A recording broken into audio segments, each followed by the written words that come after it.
अस्सलाम वालेकुम, मैं डॉक्टर फ़ायज़ा। कैसे हैं आप सब लोग? ठीक हैं? मुझे उम्मीद है आप सब ठीक होंगे और सब लोग रोज़े रखते होंगे। सबसे पहले मैं अपने तमाम देखने और सुनने वालों को अपनी तरफ से बहुत बहुत रमज़ान मुबारक हो। और आप सब देखने और सुनने वालों को मेरे चैनल पे बहुत खुशामदीद। अल्लाह ताला हम सब पर अपना ख़ास करम फरमाए और ये जो वबा आई हुई है, अल्लाह ताला इस मुबारक महीने के सदके जल्द अज जल्द इस वबा से हमें छुटकारा दे, आमीन। तो आज की जो मेरी वीडियो है ये है रमज़ान के हवाले से, यानी कि अफ्तारी के हवाले से। जो लोग अफ्तारी के बाद शिकायत करते हैं कि अफ्तारी के फ़ौरन बाद हमारा पेट बहुत ज़्यादा फूल जाता है, जो हम खाते पीते हैं वो हमें डाइजेस्ट नहीं होता, तो इसके लिए आज मैं आपको बताऊंगी एक कहवा है सिंपल सा। उसको बहुत ज़्यादा टाइम आपको नहीं लगेगा बनाने में, और ना ही कोई ऐसी चीज़ें हैं कि जो आपको बाहर से जाकर खरीदनी पड़ेगी। ये आप हर बंदे के घर में ये चीज़ें मौजूद होती हैं। तो ये एक सिंपल सा कहवा है जो आपने बना लेना है और उसको यूज़ करना है। सब लोग अफ्तारी में फ्रूट चाट खाते हैं और इसके अलावा फ्राइड चीज़ें भी खाते हैं, शेक्स भी पीते हैं, जूसेस पीते हैं, बहुत सी सारी चीज़ें यूज़ करते हैं। तो आप लोग सारी चीज़ें इस्तेमाल करें, मैं आपको किसी चीज़ से मना नहीं करूँगी, लेकिन थोड़ा सा एक जो तरीका है वो थोड़ा सा डिफरेंट है मेरा, जो मैं आपको लोगों को बताना चाहती हूँ, आपके साथ शेयर करना चाहती हूँ। तो सबसे पहले जब आप इफ्तारी करते हैं तो इफ्तारी में आपने खजूर के साथ इफ्तारी कर ली।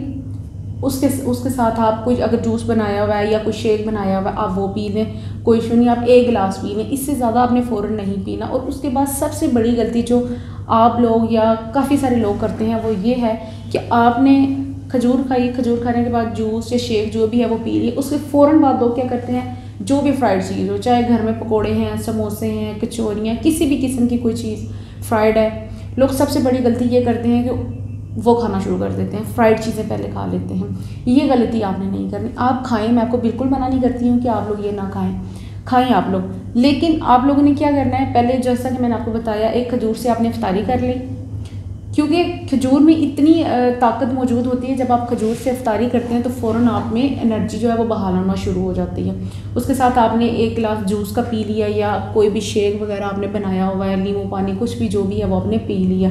और उसके बाद आपने क्या करना है, फ्रूट चाट अगर बनी हुई है तो आप वो खाएँ या फ्रूट्स खाएँ, कोई इस तरह की चीज़ खाएँ।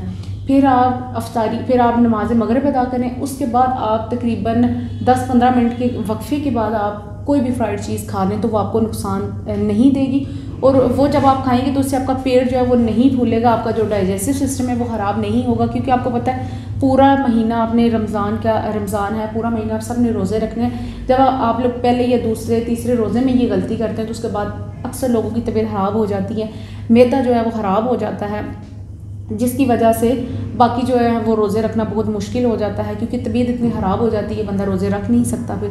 तो इसलिए ये जो छोटी छोटी गलतियाँ हैं इनसे अवॉइड किया करें। तो ये जो मैं आपको क्या बता रही हूँ कि आपके घर में, सबके घरों में मौजूद होता है, ये आप देख रहे हैं, ये इलायची है, सिंपली जो इलायची यूज़ होती है घर में। ये पुदीना है, मेरे पास तो खुश्क मौजूद है, लेकिन आप कोशिश करें अगर आपको फ़्रेश मिल जाता है तो फ्रेश पुदीना ले लें थोड़ा सा, और कुछ पत्तियाँ आप डाल लें। और ये है दालचीनी। आपने इन तीनों चीज़ों को हस्बे ज़रूरत थोड़ा थोड़ा लेकर तो आप इनको पानी में डाल दें देगची में, और उसको बॉईल कर लें। तकरीबन आप उसको 3 से 4 मिनट बॉईल करें। उसके बाद अगर आप लोगों को दिल चाहता है तो उसमें, अगर आप चाहते हैं कि मीठा हो जाए थोड़ा, तो अब उसमें शक्कर वगैरह ऐड कर सकते हैं। तो इन तीनों चीज़ों को आपने हस्बे ज़रूरत लेना है। जैसा कि आप अगर बना रहे हैं क्या हुआ, तो आप 2 इलायची ले लें और 3-4 जो पत्तियाँ हैं वो पुदीने की ले लें, और तकरीबन ऑलमोस्ट इतनी सी आप दालचीनी ले लें, तो ये नफ़ होगी 1 कप कहवे के लिए। तो आप 1 कप आपका जो है वो कहवा बन जाएगा। आपने उसको पी लेना है। टेस्ट के लिए अगर आप उसमें चाहें तो शक्कर वगैरह ऐड कर सकते हैं, चीनी भी डाल सकते हैं, लेकिन शक्कर बेहतर है। आप उसको पी लें। तकरीबन आप नमाज मगरिब के तकरीबन आधे घंटे बाद या 45 मिनट के बाद आप इसको पी लें, यानी कि नमाज तरावी से पहले आप इसको पी लें। उसके बाद जब आपने इशा की नमाज़ पढ़नी है, उसके साथ ज़ाहिर बात आपने नमाज तरावी भी पढ़नी है, वो पढ़ के उसके बाद आप खाना खा लें, तो इंशाल्लाह सुबह तक जो आपका ये जो मसला होता है, जो लोग कहते हैं कि हमें खाना खाने के बाद खाना डाइजेस्ट नहीं होता, सुबह तक हमारा पेट फूला रहता है, यानी कि सहरी में हमसे कुछ नहीं खाया जाता, तो वो लोग ये कहवा लाजमी बना कर पिए। एक तो उनका डाइजेस्टिव सिस्टम जो है वो बहुत अच्छा हो जाएगा, मैदे पे या जो बोझ बनता है वो नहीं बनेगा, सहरी में आपको भूख अच्छी लगेगी, आपसे खाना भी खाया जाएगा। ये तो नहीं कि आपने बहुत ज़्यादा खाना, लेकिन आपका डाइजेस्टिव सिस्टम इससे बहुत अच्छा हो जाएगा। तो मुझे उम्मीद है ये वीडियो आपके लिए बहुत फ़ायदेमंद होगी, आप इसको ज़रूर बना कर ट्राई कीजिएगा।